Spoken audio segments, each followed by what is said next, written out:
guys, welcome to the daily, the practical, and the holy, where we look at everyday exercises that you can do no matter who you are, no matter where you are, no matter when you are, to help improve your connection with God, your mindfulness, and conscious contact. Today, we're going to continue what we started last week about how to talk to people. And so if you didn't catch our last episode, go ahead and catch it, because we really talked about how to talk with more strangers or maybe people you don't know very well and you want to get to know them a little better. And the reason we did that is because as we're talking about becoming more mindful of God and more aware of the Spirit, one thing we recognize is we have to be able to know how to do this with other people. We live kind of in a world where our spirituality has become so small, so individual.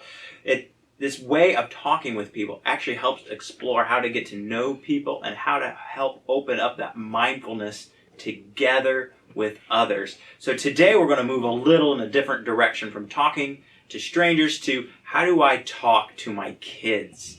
So whether you have kids that are very young, or maybe you have teenagers, maybe you have grandkids, or maybe you just have kids in your life that you're a leader for, or maybe you're a teacher, how do I talk to kids? And the great thing about talking to kids is they are so open and hungry for meaningful, real, and deep conversations. We just need to help guide them in that. And the great news is there's just a few tips that you can do right now. You don't have to be an expert to help improve those conversations so that together with your kids or the kids in your life, you can become more aware of the Spirit's guiding and leading. So the first step that I want to give you on how to talk with kids is first have an open mind. Okay? A lot of times, especially parents, we talk to our kids a lot, but we're telling them what to do. We're telling them to get ready. We're telling them to do their homework, or we're telling them they're doing something wrong. Or we hear something they say, and immediately we go to parent mode. I have to fix that. I have to correct that. I have to corral them in the right direction. If you're really ready for deep, meaningful conversation with your kids, you have to be open to what they are going to tell you. Now, they might say something that needs correction, but you got to put that on the back burner. Right now, this is about meaningful conversation. You have to allow them to say some things that might surprise you, that might shock you, things that you might not agree with, as long as they're not saying anything that is causing them harm in that moment, or you harm in that moment, or maybe other people in the area harm at that moment. Just listen. So have that open mind. Be prepared to hear anything. All right? Number 2 is get rid of as many distractions as you can. Now, I know sometimes we think, well, kids love their phones. We adults love our phones. We have to turn those phones on silent.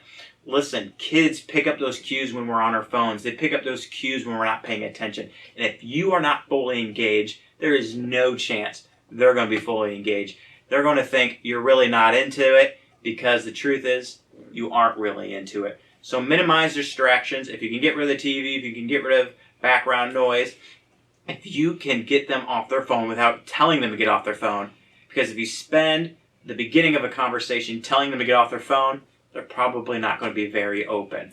So as much distractions as you can eliminate without causing too much tension, that's important. Open mind, eliminate distractions, and here's the big kicker to really begin the conversation is ask open-ended questions. All right?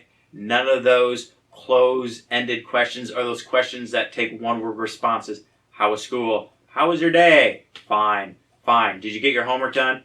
Yes. Did you have a good day? Yes. Was school okay? Yes. You have to learn to ask questions that require more than one word to answer. Okay? This is important. So one thing that you can do, we'll use the example of them coming home from school. You can ask something as simple as, what is one thing that you've learned today? That's a question we often ask. And you might need to focus it a little more. They just got home, or they had this big, huge day, so maybe you can narrow it. What is one thing you learned in math today? Or what are some of the things you're working on math? Or here's one that I find really interesting. What is one challenging subject or class that you are having right now, and allow them to answer that. Or what's one thing you are excited about learning about at school? So that's just an example at school. What's one conversation you had with your friend? Or what are some things your friends are doing right now? Or if you could do anything with your friends at school, if you could plan a day, what are some of the things that you would like to plan with your friends? So these are questions that involve little thought, and they involve more than one word to answer. Of course, now we're talking about school-age children. So that's anywhere from kindergarten all the way through 12th. These are the type of questions that work for them. But you can go even beyond school. And so just a question about friends is not necessarily friends at school. Some questions that are great for even younger kids, but also older kids if they're willing to answer them. Again, open-ended questions, or if you could be anything, what would you be, right? We love asking kids that. If you could visit anywhere, where would you like to visit? If you can plan one day trip with your family, where would you like to go? Or if you could eat anywhere, where would you go and why? See, these are open-ended questions, and we have to be intentional about asking them and following up with good questions in their response. The importance here is to keep asking questions. If you really want to be in a good conversation with your child, keep asking questions. So when you ask, what do you want to do with your friends, if you had a day to plan anything, and they say, well, I'd really like to drive to XYZ, and say they name a place that's too far away. If you start butting in and say, well, that's too far away, or if you say, well, that really costs a lot of money, or if you say, well, you'd bring that friend, do you think that's a good idea? You've cut down the conversation. You cut out the conversation. They're not going to talk with you anymore. I wouldn't want to talk with you anymore. You wouldn't want to talk with you anymore. You got to keep asking questions. Oh, why would you pick there? Or what's so special about that place? Or what friends do you think would enjoy doing that you didn't mention? Keep asking questions. Keep being curious about your child or about the kids in your life, and just allow them to continue to share. Once you've done that for a while, then yes, it is your time to jump in. So make sure you have an open mind, make sure you eliminate distractions, make sure you ask open-ended questions. But here, the fourth thing that you need to remember is you also have to be ready to be vulnerable in answering questions as well. So if you are asking these questions, don't be afraid once you're done asking questions that you begin to answer them. But again, make sure you're not answering those questions as a way to try to correct your child, okay? Don't try to use them to say, well, here's a better thing. Be vulnerable. The more open that you are with your child, the more open they are going to be. And so you have to remember that. And of course, the younger the child, the crazier the questions can be. And they love crazy questions. You know, if you could be an animal, what animal would you be? You know, if you could visit any planet in space, what planet would you want to visit? Maybe some older kids would like to visit that, but little kids love that. And those are great conversations because you're being open with each other. You're being vulnerable with each other. And if you begin practicing those questions, what you're going to find out is those questions do lead to deep and meaningful things. So one thing I like to move into during these talks is, what about those spiritual conversations? Well, asking what you do with your friends is a spiritual question. Because you can really dig down and say, well, why is that important to you? Or what's important for your friends to know? Or if there is one thing you could tell your friends, what's one thing you'd want to tell them? And then you can even go and then really just bring in God's name and say, you know, if there's one thing that you could tell your friends about God, what would you tell them? Or if there's one thing you could tell God about your friends, what's one thing you'd want to tell God? Or that question, what do you want to do when you grow up? You could ask, what do you think God sees you doing when you grow up? And so what you're doing is you're asking these open questions, but you're turning the perspective around, and now you're giving the perspective from what they think God thinks.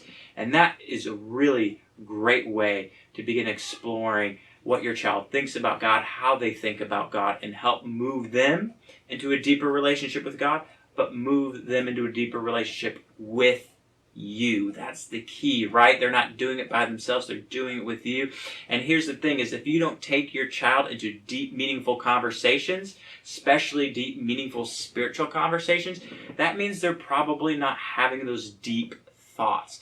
We as people need to learn how to think deeply, and we learn how to think deeply because we have deep conversations with others. So make sure you have an open mind. So important. Make sure you eliminate as many distractions as possible. You won't be able to get rid of all of them. Don't fret. It's okay.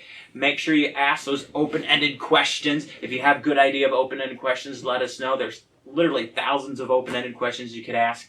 And make sure you are willing to be vulnerable as well. One bonus thing I do want to share with you, it's really important. When you're asking questions, be careful how you're asking them. Make sure they don't sound like you're attacking or accusing. One thing that I've read in several different books is oftentimes we want to stay away from the word why. Why would you want to do that? Why are you doing this? Because it sounds like you're accusing them of something. There's nothing wrong with it. It just often comes out. So stick to questions like what or how or when. Those are really more open questions. Hey, we're going to talk more about how to talk to different people. So please keep following us. If you like what you see, make sure you like below. Make sure you subscribe. Make sure you tell your friends. We are so glad that you guys joined us. And we hope you catch us next time. All right? See ya.